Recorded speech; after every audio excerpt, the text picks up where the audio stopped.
Morning students. आज मैं फिर आपके लिए एक फ़ाइनल अकाउंट या फाइनल स्टेटमेंट विद एडजस्टमेंट का क्वेश्चन लेकर आया हूँ। तो देखिए, इसमें सबसे पहले ट्रायल बैलेंस दिया हुआ है, डेबिट और क्रेडिट साइड दोनों। उसके बाद कुछ एडजस्टमेंट्स दी हैं जो हम करेंगे। क्लोजिंग स्टॉक है, डिप्रिशिएशन है फर्नीचर एंड फिक्सचर पे, फर्दर बैड डेब्ट्स 1000 है और बैड डेब्ट्स 5% है। ठीक है। उसके बाद डिप्रिशिएशन मोटर कार पे 10% है, इंटरेस्ट ऑन ड्राइंग 6% है, रेंट रेट एंड टैक्सेस 200 रुपये आउटस्टैंडिंग है, डिस्काउंट ऑन डेटर्स 2 रुपये है। ठीक है। तो इस तरह से आपका एक क्वेश्चन दिया है। चलिए अब सोल्यूशन करते हैं। तो सबसे पहले हम ट्रेडिंग अकाउंट बनाएंगे। एज इट इज़ आपको पता है, सबसे पहले ओपनिंग स्टॉक आता है, फिर परचेज़ आता है जिसमें से सेल परचेज़ रिटर्न माइनस हो जाती है, यानी कि लेस रिटर्न आउटवर्ड। ठीक है। उसके बाद सेल्स में भी माइनस हो जाएगा सेल रिटर्न या रिटर्न इनवर्ड। ठीक है। उसके बाद डेबिट साइड में एक एक्सपेंसेस दिया है फ्रेट, जो कि ट्रेडिंग में आता है, वो लिख देंगे। देन उसके बाद क्लोजिंग स्टॉक आप लिख लेंगे, एडजस्टमेंट में दिया है। और उसके बाद आप दोनों साइड का प्लस करेंगे तो आप पाएंगे कि डेबिट साइड का ज़्यादा आया है प्लस करके 1,48,300, उसे हम दोनों तरफ लिख देंगे। 1,48,300 से 94,000 और 35,000 घटाएंगे तो 19,300 आपका ग्रॉस लॉस आ जाएगा। ठीक है। और इस ग्रॉस लॉस को हम पीएल के डेबिट में ट्रांसफ़र कर लेंगे। उसके बाद हम पीएल के डेबिट की और सारे एक्सपेंसेस लिखते हैं। बैड डेब्ट्स दिया है ट्रायल बैलेंस में, ऐसे ही लिख लेंगे। ट्रेड एक्सपेंसेस दिया है, लिख लेंगे। स्टेशनरी दी है, वो भी ऐसे ही लिख लेंगे। फिर हम आ जाएंगे रेंट रेट एंड टैक्स पे। तो 3450 दिया है ट्रायल बैलेंस में और 200 रुपये एडजस्टमेंट में दिया है आउटस्टैंडिंग। दोनों को प्लस कर लेंगे, 3650 लिख लेंगे। फिर बात आती है बैड डेब्ट्स की। तो आपने एडजस्टमेंट में देखा होगा, फर्दर बैड डेब्ट्स दिया है 1000, वो हम लिखेंगे। और उसके बाद नीचे परसेंटेज जो कि 5% बैड डेब्ट्स की और 2% डिस्काउंट की डिटर्स पे दी हुई थी, उससे कैसे निकालेंगे वो मैं दिखाता हूँ वर्किंग नोट में। देखिए यहाँ पे देखिए, आपका डेटर था 1000, जिसमें से फर्दर बैड डेब्ट्स 1000 माइनस कर देंगे तो आपका डेटर्स 99,000 बचेगा। ठीक है। उसके बाद 99,000 पे हम 5% निकालेंगे तो 49,50 आ जाएगा। फिर 99 हमारे पास डेटर्स बचे थे 99,000, जिसमें से 49,50 माइनस कर देंगे तो 94,50 यानी 94,050 बचेगा। और उस पे हम कितना 2% निकाल लेंगे तो आ जाएगा 1881। तो इस तरह से आपके ये तीनों चीज़ें निकल आई। पहले फर्दर बैड डेब्ट्स 1000, फिर बैड डेब्ट्स 49,50 और फिर डिस्काउंट 1881।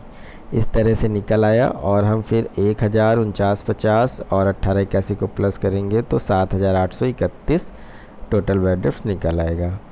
होपली आप समझ गए होंगे। देन उसके बाद आएंगे depreciation on furniture and fixture 5% था, तो हम 5% फर्नीचर एंड फिक्सचर पे निकाल लेंगे। देखिए मैंने यहाँ पे ये कैलकुलेट किया है, 775 रुपये आपका फर्नीचर और फिक्सचर्स का डिप्रीशिएशन आ जाएगा, उसे हम लिख लेंगे।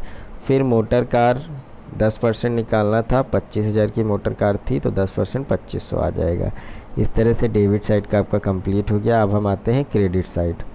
तो क्रेडिट साइड सबसे पहले provision for bad debts adjustment trial balance में ऐसे ही दिया है, सिंपल लिख लेंगे। डिस्काउंट रिसीव, ये भी ट्रायल बैलेंस के क्रेडिट में दिया है, 3500 लिख लेंगे। इंटरेस्ट रिसीव 11,260, ये भी ट्रायल बैलेंस के क्रेडिट साइड दिया है, इसे ही लिख लेंगे। ठीक है। फिर बात आती है इंटरेस्ट ऑन ड्राइंग। तो इंटरेस्ट ऑन ड्राइंग हम कैलकुलेट कर लेंगे, 6% निकाल लेंगे इंटरेस्ट ऑन ड्राइंग। देखिए आपका ड्राइंग कितना दिया हुआ है, यहाँ पे आपका ड्राइंग दिया है 13,560। तो 13,560 का 6% आप जब निकालेंगे तो 814 आ जाएगा इंटरेस्ट ऑन ड्राइंग। ठीक है। फिर आपको वही काम करना है जो अब तक करते आए हो, डेबिट का प्लस कर लेंगे, क्रेडिट का प्लस कर लेंगे। कंपेयर करने पे पता हमें ये चला है कि डेबिट साइड का एक्स्ट्रा था तो 44,556 डेबिट साइड का था, 44,556 दोनों साइड हम लिख देंगे। और जो क्रेडिट साइड का जितना भी टोटल आया था उसको हम 44,556 से माइनस करेंगे तो 27,482 आपका नेट लॉस आ जाएगा, जो कि हम बैलेंस शीट में ट्रांसफ़र कर देंगे। ठीक है, इस तरह से नेट लॉस निकल आया। अब हम आगे बढ़ते हैं, अब हम बनाएंगे बैलेंस शीट। तो बैलेंस शीट तो आप सबको पता ही है कैसे बनती है। सबसे पहले हम कैपिटल लिखेंगे, 2.5 लाख की है, फिर उसमें से नेट लॉस माइनस करेंगे और फिर उस जो बचेगा 2,22,518, उसमें से ड्राइंग और ड्राइंग का इंटरेस्ट दोनों को प्लस करके 14,374 माइनस कर देंगे, तो आपकी कैपिटल आ जाएगी 2,08,144 रुपये। इस तरह से हमेशा जो ड्राइंग का इंटरेस्ट होता है वो ड्राइंग में प्लस करने के बाद कैपिटल से घटा दिया जाएगा। ठीक है, फिर आप जाइए क्रेडिटर्स, ट्रायल बैलेंस में दिए हुए हैं क्रेडिट साइड, कोई एडजस्टमेंट नहीं थी, सीधे लिख देंगे। Bills payable as it is लिख देंगे, कोई एडजस्टमेंट नहीं थी। फिर एडजस्टमेंट में आउटस्टैंडिंग रेंट था 200 रुपये, वो लिख देंगे। इस तरह से आपकी लायबिलिटी साइड कंप्लीट हो जाती है। फिर हमारी बारी आती है एसेट साइड। तो सबसे पहले 1 लाख के डेटर्स थे और हमने टोटल बैड डेट्स कितना निकाला था, 7,831 रुपये। टोटल 1 लाख से हम घटा देंगे तो 92,169 निकल आएगा। उसके बाद मोटर कार 25,000 की थी, जिसमें से डिप्रिशिएशन माइनस करेंगे 2500, दोनों को घटा देंगे तो 22,500 आपका आ जाएगा। फिर आता है फर्नीचर एंड फिक्सचर, 15,500 का था, जिस पे हमने डिप्रिशिएशन निकाला था 775 रुपये का, उसे माइनस कर देंगे तो 14,725 आ जाएगा। इस तरह से ये एडजस्टमेंट की भी हो गई और एसेट्स जिस पे एडजस्टमेंट थी वो सारी हो गई। फिर इन्वेस्टमेंट जो है ट्रायल बैलेंस में ऐसे ही लिख देंगे, ट्रायल बैलेंस में दिया हुआ था वो डायरेक्ट आके बैलेंस शीट में लिख जाएगा। फिर कैश इन हैंड ऐसे ही लिख देंगे as it is, cash at bank ऐसे ही लिख देंगे एज इट इज़, और क्लोजिंग स्टॉक लिख देंगे एज इट इज़। उसके बाद कोई एडजस्टमेंट नहीं बची, सारी चीज़ें आपकी हो गई हैं, पूरा क्वेश्चन कंप्लीट हो गया है। आप एक बार अच्छे से देख लीजिएगा, इसमें जो डेटर्स पे पीवीडी वगैरह निकालना था वो ही थोड़ा सा टफ पार्ट है, बाकी तो सब इजी है।